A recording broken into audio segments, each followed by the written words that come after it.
आपका कल्याण हो सकता है अगर एक बात मान ली, आज से तुम राधा जपो, राधा राधा रटो, तुम्हें कुछ ज्ञान नहीं, कोई मतलब नहीं, बस जो कर रहे हो करो, जो कर रहे हो, छोड़ नहीं सकते हो तो पकड़ लो। हम ये नहीं कह रहे ये छोड़ो ये छोड़ो ये छोड़ो, तब पकड़ो। जो छोड़ नहीं सकते वो राधा नाम पकड़ ले। अगर राधा नाम सब गंदी बातें छुड़वा कर आपको अच्छे व्यक्ति न बना दे, समाज प्रिय न बना दे, तो हमें आप बात कहना। महाराज जी ज्यादा खुली छूट दे दी महाराज जी, हम तो गंदे आचरणों में। भैया तुम्हें नाम जला देगा अगर गलत करोगे। तुम्हारा हृदय इतना जलने लगेगा कि अपने आप कान पकड़ोगे बिना उपदेश के कि अगली बार से नहीं करूंगा, प्रभु मुझे क्षमा कर दो। जब नाम जप करोगे और गलत करोगे तो नाम जप इतना जला देगा तुम्हें, इतना अशांत कर देगा कि आपको एक बार बोलना पड़ेगा आगे से नहीं करूंगा। तो ये नाम जप आपको खुद ठीक कर देगा। आप जप के तो देखो, आप करके तो देखो। सारा काम नाम कर दे, सब कुछ नाम। ए भाई, सब ज्ञान उदय हो जाता है, सब ज्ञान, सब वैराग्य, सब भक्ति। अगर हम में कमी है तो भगवान के भजन की कमी है। अगर हम नाम जप करेंगे, भजन करेंगे, सब पूर्ण हो जाएगा, सब सुख मिल जाएंगे। इह परलोक सकल सुख पावत, इस लोक में भी और परलोक में भी परम सुखी हो जाओगे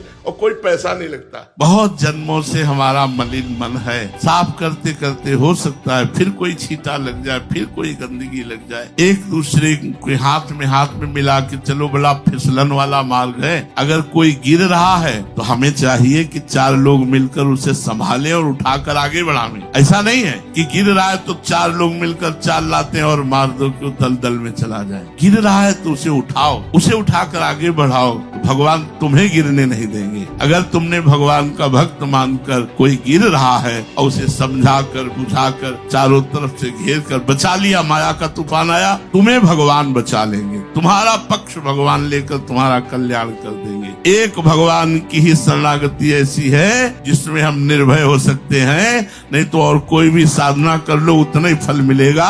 और भगवान की शरण में दुराचारी से भी दुराचारी, आचरणहीन, संसार आसक्त भी भगवत प्राप्ति कर सकता है जो भगवान की शरण में। इसलिए हमें प्रभु की शरण में होकर निरंतर नाम जप करना है और अपने आप को बचाते हुए प्रभु तक ले जाना है।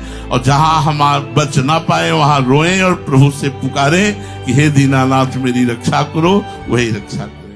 हम सही हैं तो सब लोग हमारा बुरा करो, कुछ नहीं बिगड़ने वाला। जरूरत दूसरों को सुधारने की नहीं है, जरूरत अपने को सुधारने की है। आपको सोचना चाहिए कि सबसे बड़ा दोष आप में ये है कि आप कहते हैं हम में कोई दोष नहीं है और लोग मुझे सता रहे हैं। पहले आप देखिए आप में दोष है। आपको अपने स्वभाव को सुधार करने की जरूरत है।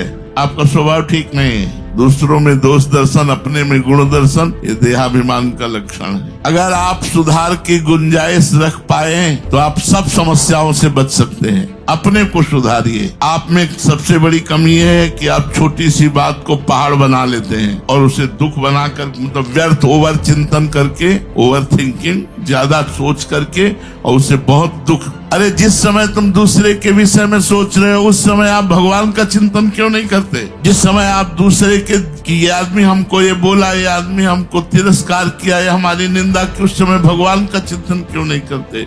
उस समय नाम जप क्यों नहीं करते? सत्य मानिए, आप अपना सुधार कीजिए तो समाज, परिवार, घर सबका सुधार हो जाएगा। भाई विचारने की बात है कि जब सभी रूपों में सुना है ऐसा कि भगवान है तो फिर मान क्यों नहीं रहे? क्यों मान रहे हैं? हमारा घर हमारा विरोधी, पड़ोसी विरोधी, हमारा अमुक तिरस्कार करता है। अगर आप सबके प्रति भगवत भाव रख लें तो एक भाव ही सारे संसार के दुखों को मिटा देगा। सब में भगवान विराजमान है। ये संसार बर्दाश्त नहीं करता। संसार गुण मानिए, उसको प्योर गुण चाहिए। स्वयं में चाहे सैकड़ों अवगुण हो लेकिन वो पसंद गुण को करता है। अगर एक भी अवगुण उसको समझ में आ गया उसकी समझ से, बस वो रिजेक्ट कर देगा। लेकिन भगवान या प्रियाजू अवगुण समझ में ही नहीं आता उनको। जन अवगुण प्रभु मान न काऊ, दीन बंधु अति मृदुल स्वभाव। तभी ये जो दोष दर्शन करने वाले हैं, इन्हीं का नाश होता है, इन्हीं का पतन होता है। भक्त में यद्यपि वो दोष है, पर आपने दोष दर्शन करके भक्त का अपराध किया, अब आपने भक्त अपराध फलीभूत होता है तो ऐसा तांडव मचाता है जिसे पटाखा नहीं बांध देते 100-200, ये फूटा वो फूटा वो फूटा वो फूटा वो फूटा, पकड़ में नहीं आता कि कहां से पकड़ूं कैसे संभालूं। यही हमारी विजय है कि प्रभु अपनापन को देखते हैं, अपने जन के दोष नहीं देखते। अगर वो हमारे दोष देखे तो हम कभी प्रभु की प्राप्ति कर ही न पावे, प्रभु लायक ही नहीं है। क्योंकि बहुत जन्मों से जगत से खेलने का स्वभाव बन गया है, मनोरंजन करने का स्वभाव बन गया है, तो हमारा मन जगत में ही खेलना चाहता है, भगवान के साथ नहीं खेलना चाहता ईमानदारी से। और जबकि ये भगवान हमारे नित्य सखा है, वो हमारे नित्य प्रिय है, उनके साथ खेलने में ही परम शांति सुख और जीवन का लाभ है। लेकिन ये